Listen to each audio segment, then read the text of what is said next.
Yeah, so I've been trying to do button ups more recently. Well, this week I've been trying to get up early, create positive, habits, and it's Lent. So yeah, exactly. So so then I realized how cold it was, and I was like, yeah, well, let me pull a sweater over, and I was like, oh, if I do this one, the collar shows. I was like, people dress like that. I'm pretty sure it's a good look. No, you look good. Yeah, so I did. Well, and then when I had my other jacket with the big coat and then that hat, I was like, I look British. Like this is it made me think of and Edgerton and the Kingsman. I was like, oh, I don't know the Kingsman. No, but there's toward the beginning before he joins the agency, whatever. There's a scene where I was like, he practically is wearing the exact same outfit I am, but of course, just a different color pattern. And I was like, I'm being assumptive because that's the only thing I could think of. But I was like, it feels like a British type of outfit that I put on today. You feel good about that? I did. I felt good about it. And then 2 people told me that I looked like Elton John. I didn't know about that one at all, but I was like, okay. Your glasses maybe are kind of bigger. Like you wear glasses all the time, though, right? Yeah, you wear the most part. Occasionally, I do contacts. You just I have a performance. Do you have different glasses? I used to have black ones. Well, they were black with the back. The legs were red. Okay. And then I had those for years. They had scratches. I was like, I'm gonna worsen my vision at this point. So I finally went in, got looked at, got new ones, and I was like, I want something cooler, different. Along those lines. I found I got them off of a website that you can get glasses for really cheap. But which was questionable at first, but they're actually really good quality glasses. Cool. But I saw these ones that were completely transparent, and I was like, yeah. There's a pinkish tint to them, isn't there? I'm colorblind. So. It might just be the light. Must be the light. But yeah, they're completely transparent. I thought you got a pinkish tint on purpose because if it was offered, I would have. I was going to ask you before we start talking about our next book. Mm-hmm. So in Watchmen, there is kind of the whole plot is based on the anxiety that I can barely remember as a kid in the 80s.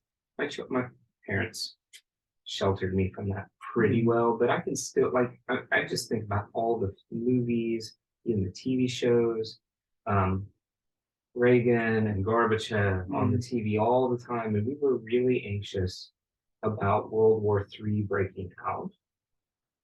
And we knew it was going to involve nuclear weapons, and it was not going to be great. And I think at that time there was more of a resignation to it than maybe like in the 50s and 60s where you have the duck and cover sort of mentality. So was the fear greater toward that there could be another war, or was it greater toward this is nuclear war? Nuclear war. I think that's what I suspected. Yeah. I mean, I don't think we were excited about war, but yeah. I don't know. I mean, there were people who were kind of hawkish, but no, there was a TV movie that was like in the early 80s called The Day After. We all knew about it because they actually filmed part of it. Like, there's a scene where they see the warheads coming in, and they're going over the football stadium at KU. Oh. And we were all excited. Like, some of it was filmed in Kansas. Yeah, like, yay. Yeah. Yeah. That's like The Last of Us. I brought the show up to you. There's episode 3 and 4, Kansas City. Okay. So that show was all filmed in Canada, and then so even most of those episodes were, but they actually did come down to Kansas City just to get got some shots of the turnpike and different stuff like that. Yeah. Well, there's a scene where they stop right at one of the turnpikes going off the highway, and then so all of that was actually done here. And then equally knowing that, it's pretty because it's an example of a post-apocalyptic world. Yeah. And so knowing that, it's actually really cool that they just took a single shot of normal Kansas City highway cars, and then this is the end of the world. All of this that was it. They didn't go and add anything. But then This is what the apocalypse looks that like. they could so easily, add in all of these decrepit cars, the broken streets and all of that. Like, I know that almost everything does that now, but I think it's because they combine CGI with real effects that it looks really good and plays better. Because I don't want to go too much of a tangent, but like a lot of the newer stuff, like Oh yeah. the Marvel movies, it's all just a big green room and they put everything in there. Yeah. And honestly, I mean, you can tell it's starting to look kind of They're cranking them out so quickly. yeah. I'm hearing that about the new Ant-Man film. Yeah. It's I've like heard CGI to mixed the things. yeah. But whereas I mean even at the beginning of this millennium you had in the Lord of the Rings films use some CGI, but there's a lot Mainly of practical effects. yeah, the Weta workshop and everything. And I'm doing a little bit of that with the Disney films again, going back to the old practice, using Muppets again, which I always love seeing that stuff. But yeah, I know what you're talking about. Just doing everything CGI, it feels fake. Even though it's so good now that you can't hardly tell what's real, what's not. It's still, like some of there's it something still is not- like that's yeah, it's probably subtle things like the light hits it slightly different than it should, right? Or Yeah. something like that. So we don't even realize what it is that's off. right. But it's like It's almost creepy. yeah. It's kind of like reading a poem written by like Chat GPT. It doesn't feel right. Technically everything's there, but this doesn't feel human. But okay, so it's interesting. Okay, so we have another novel we're reading that has kind of it's much more lighthearted, but nuclear stuff plays a role in here too. So there's still a lot of post-apocalyptic. Like this is still a big seller. I get you're saying this is It's like very popular. it may be more popular with your generation than it is with mine. I'm trying to think. But not that Yeah. One especially zombie versions of the apocalypse. But even outside of that, you get it in video games, Fallout, Last of Us, and many others, and media, TV shows. Well, Last of Us just got one of those, but Walking Dead and all those others. Like it's there. Well, there's a lot of them. I've never watched this show, but there was one that was called The Last Man on Earth. So I don't know what the cause of that one was, but it was literally like, I'm pretty sure the concept of that show was this dude was just the only human being on the planet. I've heard about that. And it was a comedy, wasn't it? Yeah. So, okay. The ones that you've mentioned, though, most of them aren't, and Watchmen wasn't really a take on, let's say, a biblical type apocalyptic scenario. This one kind of is. We'll talk more about that later. But most of them aren't. Most of them aren't. So there's this anxiety about, I don't know. It's played. It's for entertainment. So it's somehow it's kind of like watching a horror film, maybe, where horror films are always popular. They're not going away. There's something, I don't know if it's cathartic or maybe it's like having, if you have a little wound that you keep picking at or something, and you like. Well, I think for some people, pleasure in it. A horror film to them is like a roller coaster. Right. It's just something that gets your adrenaline going for a little bit, and then you're like, okay, like, But I'm really safe. Yeah. Yeah. Well, so an interesting thing is, I know at least a lot of people I've talked to, it's the ones that they actually are scared of are the ones that are like real people, or like someone breaking into the house or whatever. Sure. And they're like serial killer. and then everyone's like, all that supernatural stuff, the demonic stuff, it doesn't bother me. Because most people are like, because that's not real. And yeah. The Exorcist is really really scary. But I guess I believe in demons. So Well, yeah, and I do as well. So when people say that, Yeah. I'm like, if it's like a fantasy, like, or, if you're not, don't think that a demon has a more existence, objective reality than an orc. It wouldn't be as scary as yeah. Lord So of the then Rings, maybe. I it's guess. not as frightening. Yeah, it's more of the jump scares to them. But so I found that interesting. So like, so that means for a lot of people it is just like, oh, I just do this for the thrill of it. Just get Do you think that's why the apocalyptic genre is not going away, or is there a sort of, because it's playing into the fears of people? that's I a lot of I'd want to argue that it's playing into the fears of people, but the big thing is like, people don't play Fallout and say like, "Oh, I'm scared." Like, they're like, "This is super cool." Like, "Oh my gosh, look at these guns I can find. Look how the world's trying to operate after the society's gone." There's Like, also like a lot of humor in it, isn't there? there can be, I've yeah. gotten that some impression. I haven't played Fallout, but well, I am thinking about. I wonder if it's a genre thing. It's just like it's just, here's the trope. This, we know that this will sell. People will watch this, so it just keeps getting cranked out because like the Marvel movies. Yeah. People don't seem to have gotten tired of it yet. Yeah. Well, I feel like normal. There's people starting to get tired of it. It is but, starting to get tired. Yeah. Yeah, But I think you're right. that being the whole apocalypse thing isn't getting tiresome. Like, You don't think so? they're still like, well, and I think it's because it's all of it's different. It's different stories. It's different versions. Yes, like one's zombies, but it's like they tell it differently. Like, I don't know. I don't know. I feel like if you've seen one zombie film, you've seen them all. Unless, Yeah. I mean, some of them stand out more because of, like, Shaun of the Dead is brilliant. Yeah. And it's funny, but also sad in a lot of ways. Yeah. And like it's Well, one of the most emotional zombie films out there. But essentially, it's not really any different than Walking Dead or something else.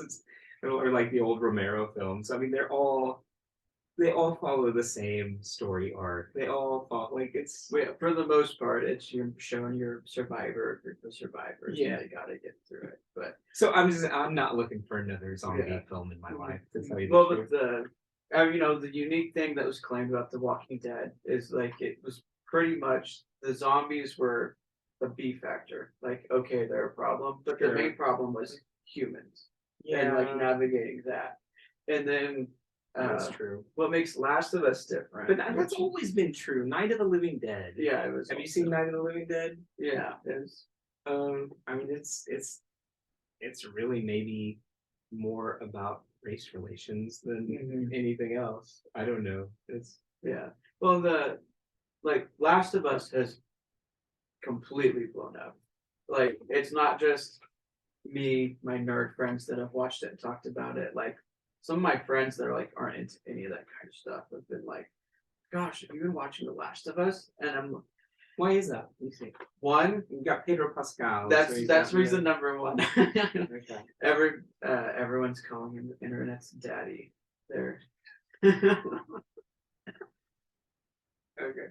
There was an interview where they approached him and they were like, "Everyone's calling you the internet's daddy," and then he was tried, and then finally he was like, "It's true, I know, I am the internet's daddy."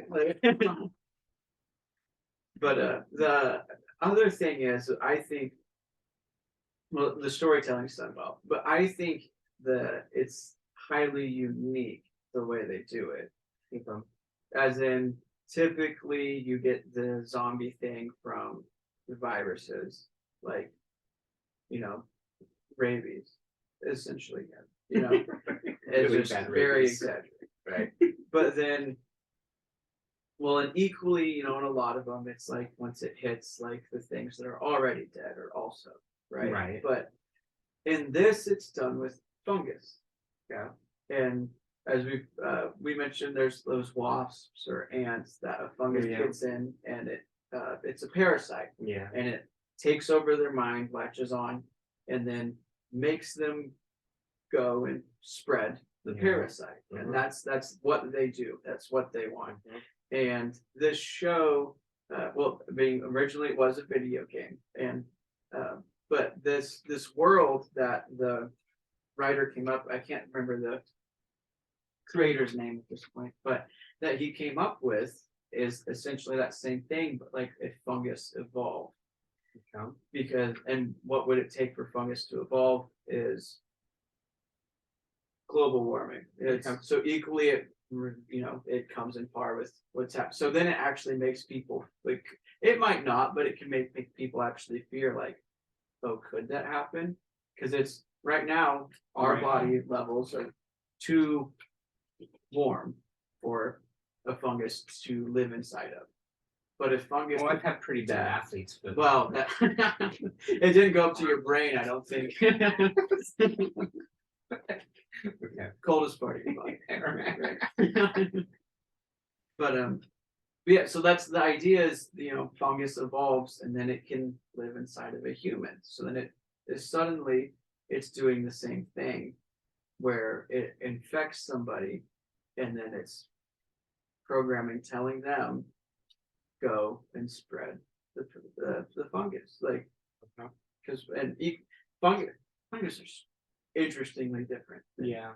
any other living organism as they're They're connected. Yeah. So that you see that at one point in the show that it's not this is an individual fungus zombie that's like that fungus are connected. Like a hive mind. Like because at one point he goes and Pedro Pascal shoots one in the head, and then all of a sudden it like cuts to shot of like hundreds of them laying on the ground, and then you see like little vines, tendrils, whatever they're called. I don't know what it's called on a fungus. I'm gonna call it tendrils. Like start connecting, like signaling, and then all of them get up and start heading in that direction. Which equally hive mentality zombies is a lot scarier than dumb mindless zombies as well. True. But then that was a big thing with that show is I think it's on the set they weren't allowed to say the word zombie. Right. Because the big thing they wanted was these aren't zombies. We don't want to be considered part of the zombie genre. Like this is very unique what we're doing. These are infected, which and there's zombies, right? It's a different form. It happens differently, but they don't. The way they do it's still unique and exciting. So, well, I'm interested. It's interesting to me. So you brought up like the environmental anxiety. There is more. I don't remember any like eco-apocalyptic stuff. There's a little bit of it in this novel, but not really a lot. Yeah. That's a more recent thing. But on the same count, you and I were having a conversation. I don't think it was on anything we filmed about how in conversations I'm having with my students, they're kind of resigned, I think, to the coming environmental disasters, and I wouldn't say that they're anxious about it. It's just like, what you gonna do? Yeah. They're also very bored by it all.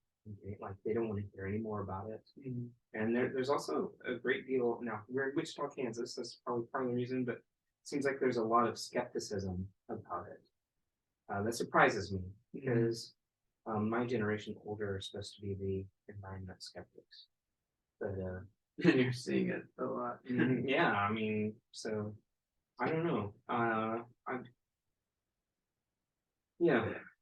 But I mean, just not environment. Everyone, I think what it might be for my generation is that there's so many different possibilities that it's just not frightening anymore. There's no anxiety. It's just when one of these finally kicks off, that's it. That's what it is.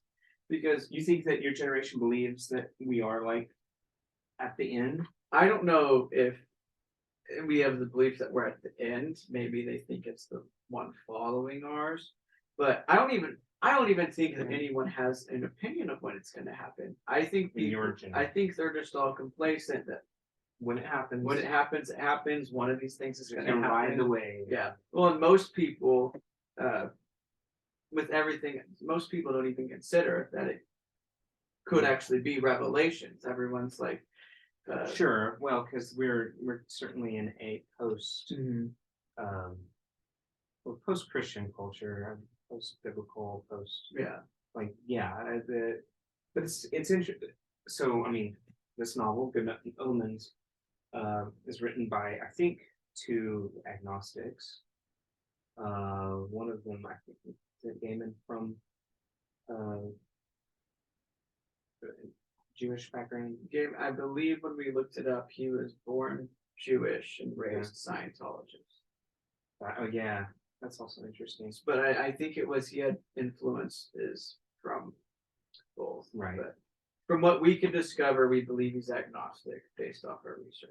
Right, and I know Pratchett was, and they're both writing a book about the biblical apocalypse, and I would say even a completely secular take on the end of the world, somehow because of the influence of the Bible, it seeps in. I think you can't escape it. But you're right; it's not.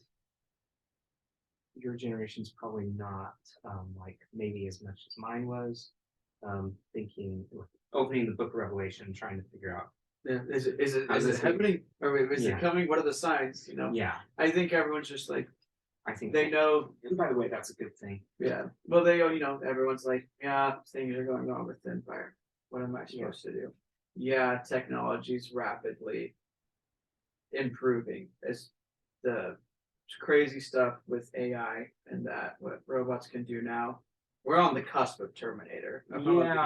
Stuff like Skynet is upon us. I feel that too. Dietrich was telling me, Professor Dietrich is another professor here, but he was telling me about an article that Bing developed one of those chat boxes, and they wanted to try and make it as feel like you're actually talking to another human. Yeah. So then they sent out a beta to a few different people, and he said a writer at the New York Times was one of the testers, and that this chat box fell in love with him, tried to convince him to leave his wife to be with it, and then got offended and angry and started talking about its enemies and how it's going to eliminate the problem.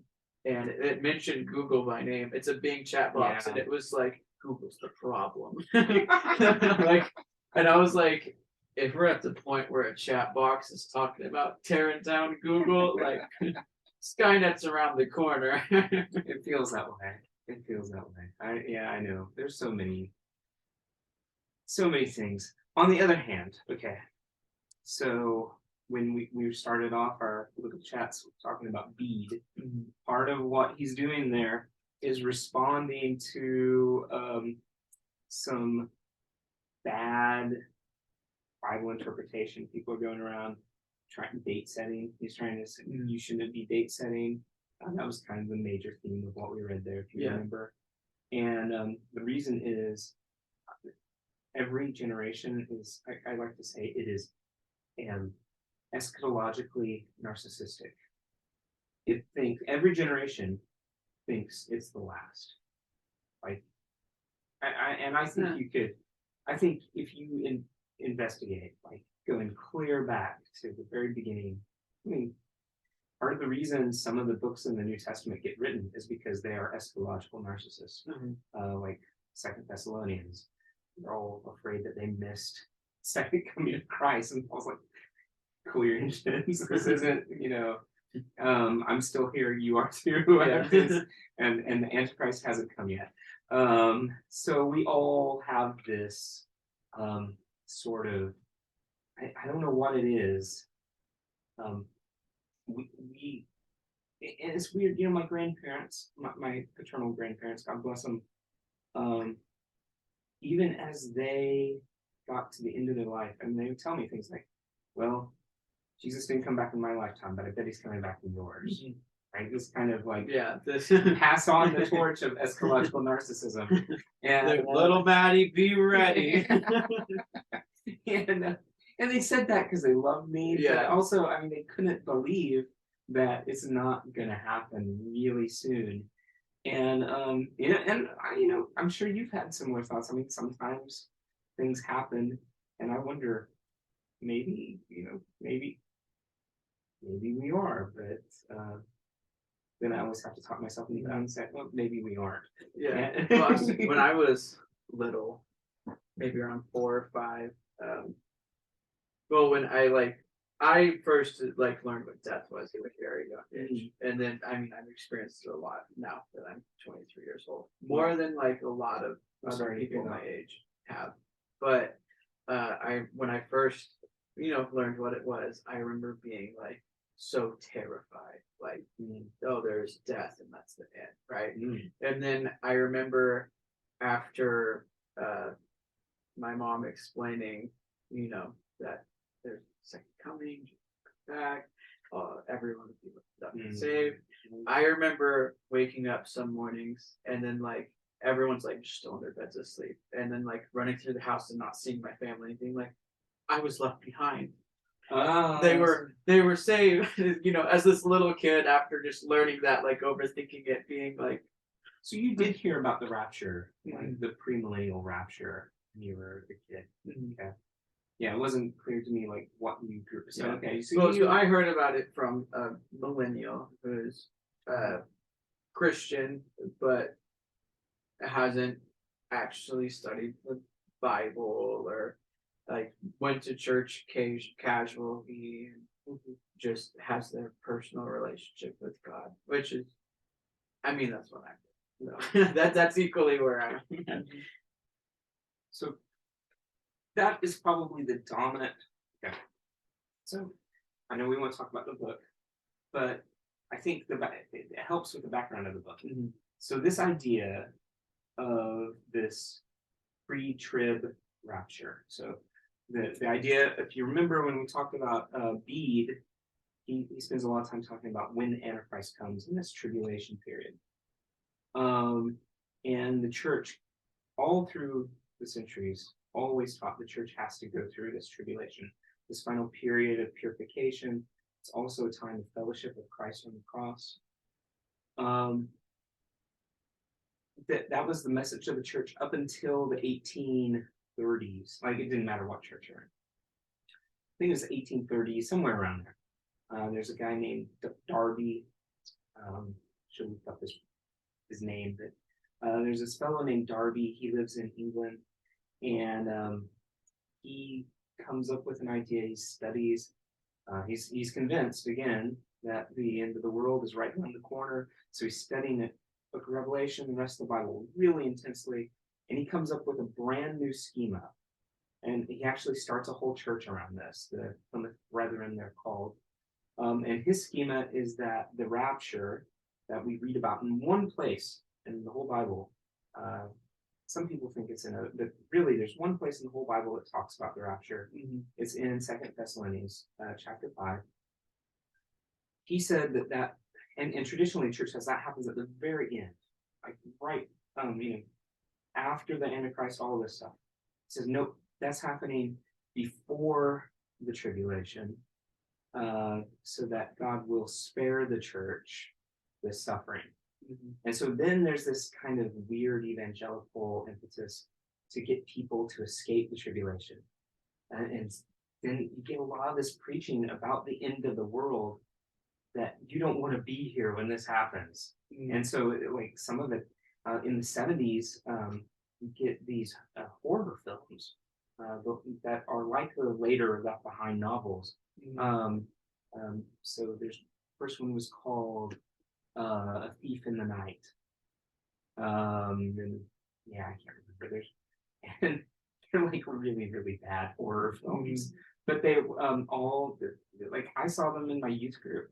I wasn't allowed to watch horror films as a kid, but they showed these in our youth group, and then they got like guillotines cutting people's heads off and stuff. Like it was awful. Yeah. It's terrible. Like it was so like just paranoid, saturated, and this was like everywhere. And the main culprit of that, so the guy who makes this all mainstream for, I'd say, like Baptist churches and churches like them, is a guy named Hal Lindsey. And in the late 70s, I think it was, or might have been early 80s, he wrote a book. It became a runaway bestseller called The Late Great Planet Earth.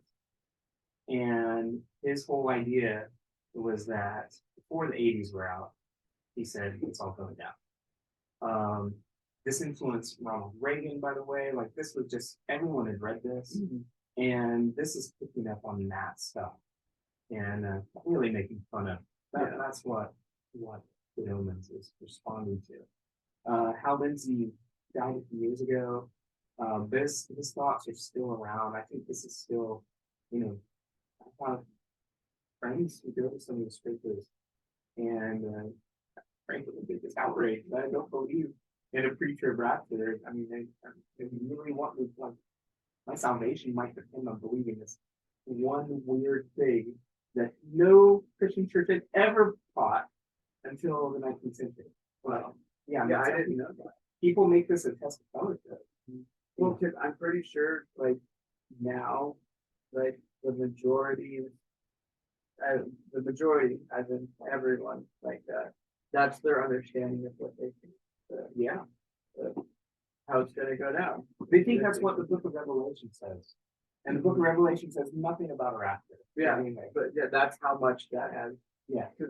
I mean, that's what, before we actually started learning study stuff, I was like, oh, like that's how I was told. Have you heard of the movie called This Is the End? Yes, I want to see this. Comedy. I haven't seen it. And it's Seth Rogen, Jonah Hill, Franco, a whole bunch of those guys. It's everyone's playing themselves. And it's all like it opens up and a bunch of celebrities are at a party.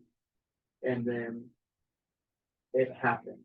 And like practically like they all run outside, they see a bunch of people being saved, they're being taken up into the air. So it is, and then the pre-trib rapture. Yeah. And so then even the Hollywood celebrities have made it from So then all the Hollywood celebrities are at this party, and none of them are moving. None of them are going anywhere. So it's a comedy they made about themselves not being.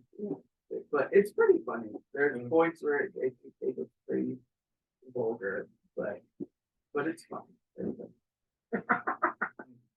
Well, so this piece is called Good Omen, with the subtitle The Nice and Accurate Prophecies of Agnes Nutter, a Witch. Can I add? Okay, sorry. First thing. So I've gotten to the part where Newt is on his way to find the witch. And there's this little flashback or whatever. It tells us about when she is burned at the stake and blows everyone up with. She's kind of set herself up. She knows it's gonna happen. Yeah. So she like takes revenge if she's being burned with gunpowder and nails.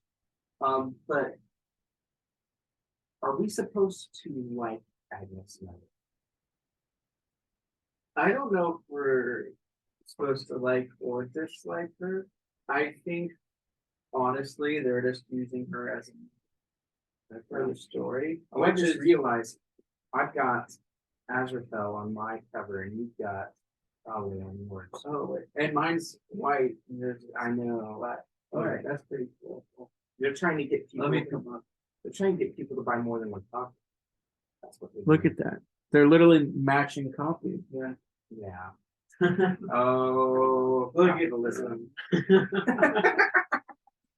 Sorry. It's funny. I bet these are newer prints. And now they're trying to get people to buy more copies. We should mention that there's a We forward. wouldn't advertise for them. No, I'm gonna mention there in the Neil Gaiman's forward. He mentions that they didn't anticipate this to be bestseller at all. They didn't anticipate people to buy this, to enjoy it. They were like, we're just two writers doing a job, just writing a story. Thought it was funny, tried to be witty, got it done, and we were amazed when suddenly it was blowing up. We were getting shout outs, fan mail, and all this. Like, I have to confess, I'm also amazed. So let's, I'm not impressed, but so this is like Watchmen. We're in a disagreement on this one. I think this is hilarious. I find it pretty humorous. He feels that he recognizes the jokes. Like, it's not that they're going over his head. He thinks they're too on the nose. There's maybe one or two gone over my head. But the rest of them, you know what it is? It's like if you took, I like Far Side cartoons.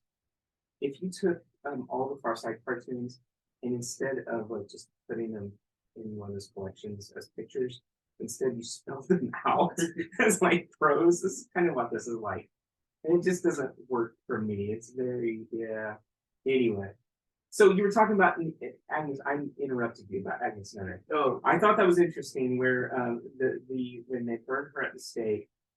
Well, let me just read this. So obviously the people. This doesn't treat the people who are burning her at the stake as well-balanced individuals, right? And I get the sense that they're actually like she's kind of a protagonist.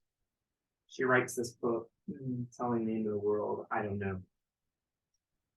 But as they're tying her up, she says, "Tie it well. Gather ye right close, good people. Come close until the fire near scorch ye. For I charge ye that all must see how the last true witch in England dies. For which I am, for so I am judged. Yet I know not what my true crime may be, and therefore let mine death be a message to the world. Gather ye right close, I say, and mark well the fate of all who meddle with such as they do not understand." And apparently she smiled and looked up at the sky over the village and added, "That goes for you as well, you daft old fool." So she like throws a shot at God as well. And I feel like a lot of the book is maybe a little less direct than that, but I feel like a lot of the book is sort of that kind of jibe at God, kind of like Watchmen was. There's a God is never spoken of with reverence, even by angels. We don't know why he's doing all this. This is, it's the divine plan. It's ineffable. Yeah, that's what he says all the Yeah, time. which ineffable just means, I think for the authors of the book, ineffable doesn't mean that it's beyond comprehension. It means it's so stupid that you can't really understand it. Like ineffable isn't a compliment. So anyway, that was I don't know. So there's that. Like I'm curious. I'll be curious to what you say when you do get to the okay. I confess I've only read halfway through the novel. Yeah. Well, we agreed to do half, and I wanted to make him look bad and just read the whole. Yeah. No, I listened. I've seen the TV show before, and then I listened to which I've not seen any of that either. So he doesn't know. But so I'm then a good Omens virgin. Yeah. But then I audiobooked it, so then it just went a lot faster for me. It was all. That's I wasn't trying to make it look bad. But okay. Well, so I was telling you that I think that you actually would find it humorous, maybe if you did see the TV show. Yeah. Because I was saying that for the most part, the TV show is practically shot for shot, just exactly what we're reading. Well, as I'm reading it, that's part of my problem with it, to be honest, is a lot of it doesn't read like a novel. It reads like a really thorough television script. It's very visual. Yeah. So I keep thinking like, well, if I was seeing this, I think this would be kind of funny. But like describing it all out just doesn't work for me. So it's anyway. And there's so much detail, and they go out of their way to make sure you understand the jokes for the most part. There are a few that they don't, but for the most part, they're like, "Did you see what I did there?" Like that was funny. Huh? I don't know. There's like the footnotes and everything, where they're so worried that us stupid Americans aren't going to know what they're talking about, so they put in these humorous footnotes in places, and I'm like, it's helpful, yeah, but it's also, I don't know. I feel like it kind of like disrespects my intelligence in a way. Of course, this is written before Wikipedia. You couldn't look everything up, so that's maybe part of it. That's so funny. You were talking that's about. So you were talking about Agnes Nutter, and what were you guys? Oh yeah, I was just originally going to say I don't think they wanted us to view her as like bad or good, or I think she's the plot device so that there can be this fictional collection, this book of prophecies that thus plays a part in the plot that we're following. So I think, because that's the only flashback we get to her in the. Oh, okay, that's the only one. Yeah. Oh, I guess. Sorry. No, but no. But so that's the only time we get it, and we're told a little bit about her before that, but nothing. And then, so we're occasionally like told a couple of things, but I think the purpose of it is to answer, like to have the character of her great granddaughter, whatever the relation is, of the girl that we meet and follow, and then anathema device, and then which is a funny name. So yeah, it's be like tool of cursing would be a good way, like unpacking that name. So that's an interesting, So which I mean, and when she finally meets the Antichrist, spoiler alert, that this is really all about the Antichrist, she winds up like putting him into play by exposing him to all her occult knowledge. Like accidentally. Yeah. So the idea was to lead up to that, because I want that the story kicks off where it's informed that it's time. Like the Crowley, one of the main characters, demon, he goes and he meets Beelzebub, and I forgot what the other ones, but he meets two other demons. They're like, hey, it's time. Here's the baby. Go and they explain that this whole plan has been set. They picked out the family they want to raise the Antichrist because their influence is going to make him bad. And then during the whole switcheroo of babies, the Antichrist gets switched wrong and ends up going with a different family. Because Satanists are stupid. Yeah. It's the Satanist nuns who are supposed to carry it out. They're too talkative and don't have a stupid. But so then it's the Antichrist ends up getting raised as a normal kid, and he's just being a normal kid, and then he meets her, and she's a witch. So then, and she thinks she's just talking. Ironically, she goes there knowing that the Antichrist is going to be there, and she thinks that she can help do something to prevent her, and then or hinder her in some way. And then she meets Adam, who's the Antichrist, and sits him down in her house and starts giving him all this occult information that actually magazines, that starts triggering his inner powers, like setting him off in that direction. So as far as the plot goes, like this is it's a very well thought out plot. The whole idea. I'm impressed with the plotting. The story is amazing. It's just like they're trying a little too hard with the humor. It would have been, if they had tried to not have a joke on every page and like save them. I think it would have been. I would have appreciated it more. Like we had some laugh out loud parts, but anyway. Yeah. Well, I find the whimsical without being just a bad Hallmark birthday card. Sorry.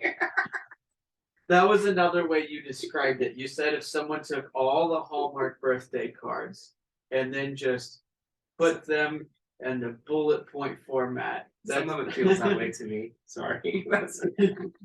But I find the plot itself funny. Like the fact that the plot is they mixed up the babies and then it's amusing, the witch is the one that wants to prevent it, triggers it. Like I find all of that hilarious. Like I'm okay with that as far as that part is it's wonderfully well thought out.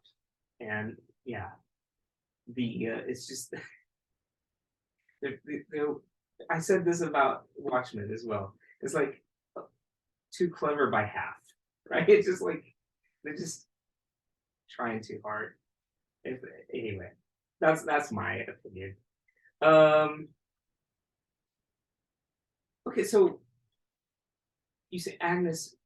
Okay, well, the part that you left out that's really important. So Agnes is the one who's written the only accurate, the only nice and accurate, nice in the sense of being precise. Mm-hmm. So the only nice and accurate prophecies that have ever been written are written by this witch. And so is the fact that Anathema Device doesn't know she's educating the Antichrist, is that because she's lost? So she, when we first meet her, she has this tome with her, and then she loses it on accident through an encounter with the angel and the demon, who are best buds in the book. Would she have known if she'd had it, what she's doing? But she can't know because it has to go down this way because it's predicted this way. Yeah. So I don't know if you got to the part where she explains that a little bit. Okay. She talks about how a lot of the prophecies, all being nice and accurate, are hard to interpret at times because back when she wrote them and she knew these things were going to happen, she didn't know half of these things are. Like, I don't know what a car is. I don't know what a phone is. Like, and all of these things. So she's using. So then a lot of the terminology she uses, it leaves it up in the air. And then equally, it's like if you open a book and it's just number 1, number 2, number 3. So it's not like a story that says this, so that you can track. It's you look at a random prophecy and you go, wow, what could that be? So you learned that she was go through newspaper clippings occasionally and try and see if she can make a connection to something that she said. Okay, I haven't gotten to that part, but that part is actually pretty clever and funny because that is almost exactly what late night TV preachers were doing with the Book of Revelation. So they're trying to. This was a big. This is another fellow that just died a few years ago. His name is Jack Van Impe. Very, very popular late night television preacher. And all he did, he sat like behind a news desk with his wife. All these late night preacher wives are like gorgeous blondes, by the way. So here is his blonde wife. And he would just sit, literally with a newspaper sometimes, and just one headline after another, and like tie it back to the Book of Revelation. We read about this, and and he did that for maybe 3 decades. And I don't know how many times he reused verses from the Book of Revelation. But anyway, so that's interesting. What you're talking about there. It also reminds me of something. I can remember one time my maternal grandfather of blessed memory called me. He was very excited because he'd been reading the book of Joel and he thought that he had decoded it. And so if you know the book of Joel, it's all about famine and the famine that's brought about by a plague of locusts. That says, I'm going to send locusts to an army of locusts is what it sounds like. An army of locusts to devour your crops because you're not repenting. And he says, oh, I know what the army of locusts is. They're obviously Apache helicopters. And his reasoning was very similar to what you say, like that there's no way that Joel, if he saw an Apache helicopter, would be able to know what he's looking at. So he can't write, I'm sending an army of Apache helicopters. Yeah. He would write locusts, because that's what they look like. Because it looks like a locust. So that's an interesting, actually. I haven't got to that part of the book. Yeah, so I think you'll like that part where she explains a lot of how the prophecies work. So, but it's interesting because these are not Christian prophecies. Yeah, they're So, no, again, and this is kind of like what we saw in Watchmen. There's this sort of, there's all these microaggressions against Christianity here. So it's like the only, I mean, they actually, they think they're terribly funny when they do, because they say it more than once, that John the Revelator was basically harmless, but he ate mushrooms, and so he wrote this funny book, right? And then which anyway, so her book is nice and accurate, but biblical prophecy is not. That's part of the message. that is part of what. Yeah, and the witch here who wrote these, like, we're like, okay, is she supposed to be a good guy? And it's not really clear. And that's part of the message too, because you have basically the demon and the angel are not entirely bad or entirely good. And that's why they like humanity. They have questions about this whole good versus evil thing. They're questioning, is everything really black and white? Mm-hmm.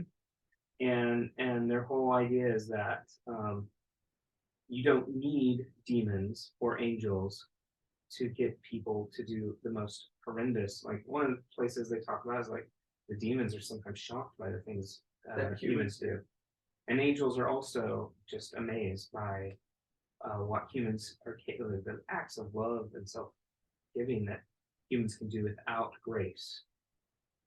Well, that, in a sense, that's really true. And St. James says this, that we're not always tempted. We're never tempted by God, but we're not always tempted by demons either. Like, a lot of times it's from our own heart. But on the other hand, especially the bit about like being able to do good, this is denying really any need for redemption or salvation, any grace, because you don't need the angels, you don't need the God, you don't need God, because humans are capable of being good, decent people without grace. That's another message of this, I think. So some of the like, it's all couched as a joke, but there's a point to it as well, and I think I'm getting the point. So, I don't mind the sacrilege. I love Life of Brian, but it's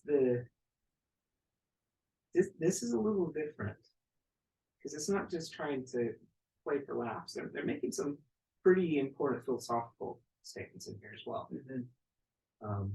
So I like it better than Watchmen because it's not just dripping with despair. I don't feel like throwing myself off of the roof of the building downtown. Like, this one's a lot more hopeful, as in they, but they're happy. They see hope for humanity, but in this, that's the problem, because they're trying to prevent they're trying to prevent everything. The Antichrist, which thus prevent the second coming, and like prevent. Right. They're trying to keep Earth as is and humanity Right. continuing. Because, I mean, for reasons, Woody Allen once said that, one thing you can say about reality, it's the only place you can get a decent steak. And that's kind of like the message here, is that they want to keep this world going just because there's so many nice things that they enjoy in it. And yeah, they're living it up on Earth. Pratchett and Gaiman aren't idiots. I just noticed that they rearranged the names to mine has Terry Pratchett as the top. Maybe Neil Gaiman is Crowley and Terry Pratchett. There you go. Yeah. Maybe that's it. Or maybe vice versa. I don't know. But maybe. Sorry. And the other thing we should talk about next week, I think, is for a book that is ostensibly about the book of Revelation. Jesus is conspicuously absent. Yeah. We talked about that a little bit. Yeah, so we'll bring the book of Revelation is about Jesus. And his name doesn't show up once in this book, as far as I can tell. Hasn't so far. Yeah. So that's a good point, because we had some ideas of why that could be. Yeah. All right. Well, a little talk. So we barely got into this. We'll get into it more next week. But we talked about really important things. We did, and it was all build up to this and connecting everything that we're discussing. Do you think anyone has ever discussed Good Omens and brought up Hal Lindsey before? Yeah. Big world, anything could happen. Nearly 8 billion of us,